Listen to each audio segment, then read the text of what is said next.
Prayer is a channel for receiving divine strategies that are consistent with the will of God for every season. Similar to divine guidance, this one talks of strategies. It's a channel for receiving divine strategies that are consistent with the will of God for every season. Proverbs 16 and verse 9. A man's heart deviseth his way, he said, but the Lord directs his steps. Because you excelled 5 years ago in ministry does not mean you will excel 5 years later. The call still remains the same, but because times change, you have to receive the strategy. Samson, the strategy for the wilderness is to use the jawbone of an ass, but once you are done, make sure you throw away the bone, because if you use it for another battle, it will defeat you.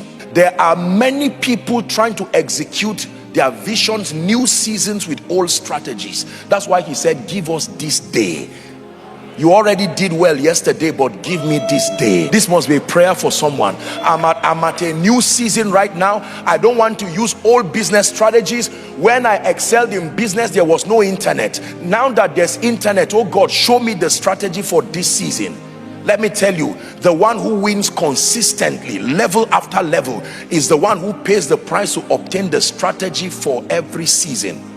I tell you honestly, way before we came into London and we started our global expansion, we had capacity to do it already, but it was not the season, and that was not part of the strategy, and so we had to wait. I'll tell you how you know you are disciplined in terms of spiritual things.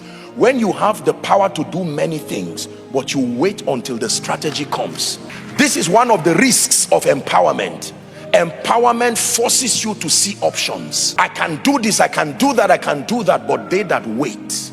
For someone I sense in my spirit, listen, I'll tell you a secret, and our global family is watching. Let me tell you this, particularly if you're a man of God watching. When you see a man or a ministry or a business excelling, I can tell you this with every sense of humility and responsibility.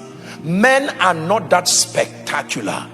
Their victory is in their capacity to receive strategies for seasons. So you find ordinary men, frail men, perhaps not very intellectually sound, perhaps not even very doctrinally sound, and yet you see them doing great things for the kingdom.